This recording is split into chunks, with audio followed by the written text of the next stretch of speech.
On se retrouve sur la chaîne pour les distributions mensuelles des ETF Coverall Call de JP Morgan, version européenne, hein, les UCITS, donc réservés à l'Europe et pas aux États-Unis, qui ont leur propre ETF.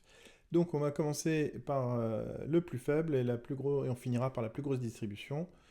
La plus faible distribution ce mois-ci, c'est JEPJ, qui est GEPG, qui nous donne 0,18 $ par ETF détenu.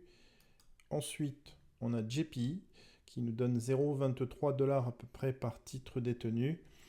Et enfin, on termine avec JEPQ qui, lui, nous donne 0,25 $ par ETF détenu.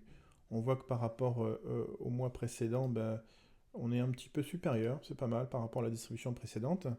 En termes d'actifs détenus, bon, on voit que JEPJ, on est à 1 milliard 3 de dollars d'encours, où JP, on a quasiment que à peine 200 millions de dollars d'encours. Et enfin, le plus gros, classiquement, celui qui a la plus grosse volatilité, JEPQ, qui est indexé sur le Nasdaq, évidemment, on est à 2 milliards de dollars d'encours.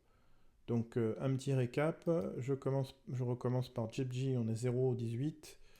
JP, on est sur du 0,23. Et enfin, JEPQ, on est sur du 0,25 $ par ETF détenu. Voilà.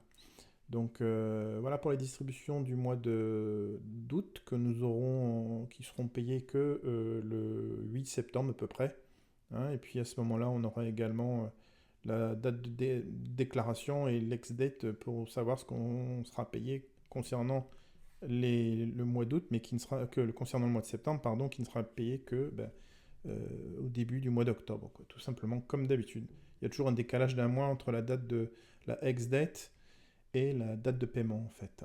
Donc sachant que la ex-date, c'est là où on retire du cours de l'action ou de l'ETF le montant de la distribution et que l'on distribue seulement un mois après. Voilà, c'est tout pour aujourd'hui. On se retrouve dans un mois pour le récap à nouveau, comme toujours sur la chaîne, des distributions de nos ETF Covered Call de chez JP. Voilà, à bientôt, ciao ciao.